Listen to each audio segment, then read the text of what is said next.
नमस्कार। मैं हिंदी शिक्षिका साधु चंद्र डॉक्टर DY पाटिल पुष्पलता पाटिल परिवार की ओर से आप सभी का अभिनंदन करती हूँ। आज का दिन है कुछ खास। सोचिए क्या है खास बात। आज है 22 अप्रैल, पृथ्वी दिवस का 50वां सालगिरह है आज। तो सबसे पहले आप सभी को पृथ्वी दिवस की अशेष शुभकामनाएं। बच्चों, वर्तमान समय में हमें पीड़ित होने की आवश्यकता नहीं, अपितु टाइम मैनेजमेंट सीखने की आवश्यकता है। आज के अभिभावक अपने बच्चों के प्रति अत्यंत सजग हो गए हैं। वे ऑनलाइन क्लास हेतु मोबाइल, लैपटॉप मुहैया कराते हैं, किंतु बच्चों को उसका सदुपयोग करना है एवं अपनी समस्याओं का समाधान कर अभ्यास को निरंतर रखना है। बच्चों, पारिवारिक कार्यों एवं रचनात्मक और घर के आवश्यक कार्यों में लगकर समय का सदुपयोग करना है।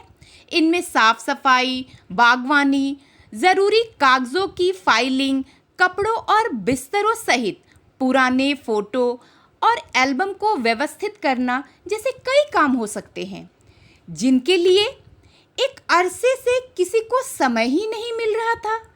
इसी तरह क्रिएटिव लोग सोशल मीडिया पर अपनी रचनात्मक प्रतिभा को उजागर कर सकते हैं। साथ ही इंडोर गेम्स, पसंद के टीवी चैनल्स और प्रोग्राम, पेंटिंग, सिंगिंग एवं डांसिंग जैसे हॉबीज में भी समय दे सकते हैं। बच्चों, ये कोरोना वायरस का प्रभाव है, जिसने अप्रत्यक्ष रूप से दायरा मिटाया, दायरा सिखाया और हमारी माता पृथ्वी को हरित बनाया है। देखिए, आज हमारी पृथ्वी पंछियों के कलरव से गूंज उठी है। भौतिक विकास के पीछे दौड़ रही दुनिया ने आज जरा ठहर कर सांस ली तो उसे एहसास हुआ कि चमक धमक के फेर में क्या कीमत चुकाई जा रही है। आज चारों ओर वैश्विक महामारी कोरोना के चर्चे हैं, किंतु आज हम इसे केवल महामारी, संक्रमण एवं समस्या के रूप में नहीं, अपितु सकारात्मक सोच एवं सीख के रूप में देखते हैं। एक सर्वेक्षण के अनुसार कई अभियानों के बावजूद पृथ्वी कई वर्षों में इतनी स्वच्छ नहीं हुई जितनी 1 महीने के लॉकडाउन में हो गई है। मौसम में सुधार आ गया है। ताजी हवा का अनुभव हम छत, बालकनी एवं खिड़की से कर सकते हैं। हमारे लिए यह सौभाग्य की बात है कि हम पृथ्वी दिवस के 50वीं सालगिरह पर उन्हें एक स्वच्छ वातावरण दे पा रहे हैं। किंतु इससे पहले का हाल तो जरा देख लीजिए कि क्या था हाल। ये देखिए, जल प्रदूषण।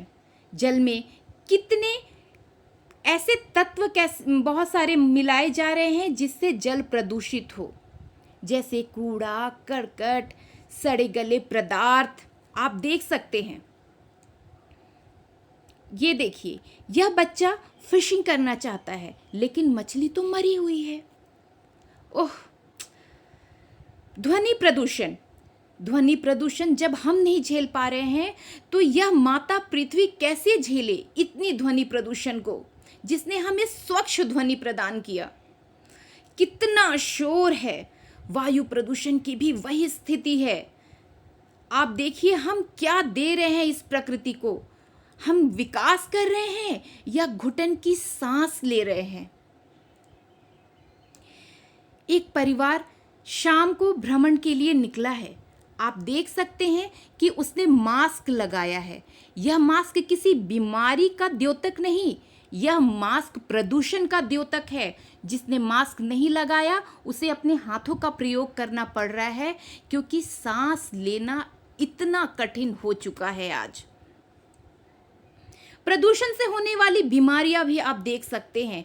जोड़ों का दर्द, सिर बीमारी इतने तरह की हो रही है, स्किन डिजीज हो रही है, हृदय में समस्या आ रही है। तो ये सारी देन है प्रदूषण की, जो प्रदूषण पिछले 1 महीने में रुका है। अतः हमें कोरोना को बहुत नेगेटिव, बहुत नकारात्मक तरीके से ना लेकर यह सोचना है कि यह हमारे भले के लिए है। प्रकृति ने ऐसी विपदा, ऐसी आपदा इसलिए लाई है ताकि वह अपने आप को संरक्षित कर सके, ताकि हम संरक्षित हो सके। देखिए, प्रदूषण के कारण कैसे जोड़ों के दर्द और हड्डियों की समस्या उत्पन्न हो रही है। अब आप ही बताइए कि हम कौन थे, क्या हो गए और क्या होंगे अभी। आओ विचारे आज मिलकर ये समस्याएं सभी। सनातन धर्म में प्रकृति पूजन की मान्यता प्रकृति संरक्षण हेतु थी। इसके साथ छेड़छाड़ असहनीय था। वे जानते थे कि प्रकृति का प्रतिशोध विध्वंसकारी होता है, जैसा कि आज हो रहा है।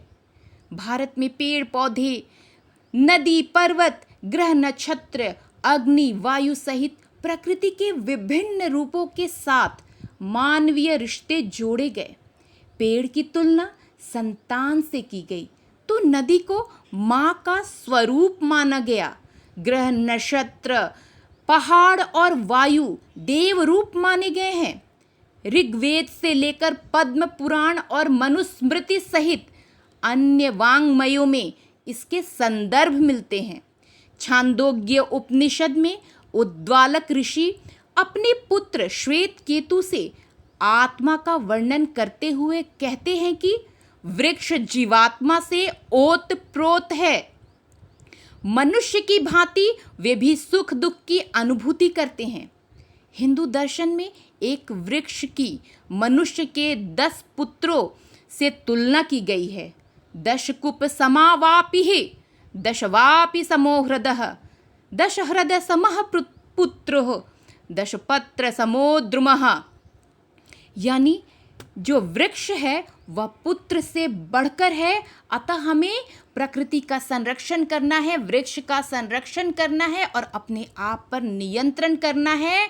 अतः हमें प्रकृति की ओर मुड़ना है। इसीलिए हमें मुड़ना है ताकि हम स्वच्छता का अभियान अपने आप को घर में नियंत्रण करके रख कर सके।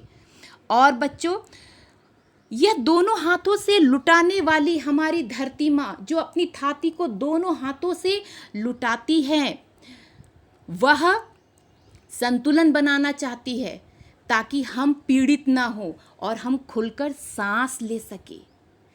पृथ्वी दिवस के 50वें वर्षगांठ पर हम इतना तो संकल्प अवश्य ले सकते हैं।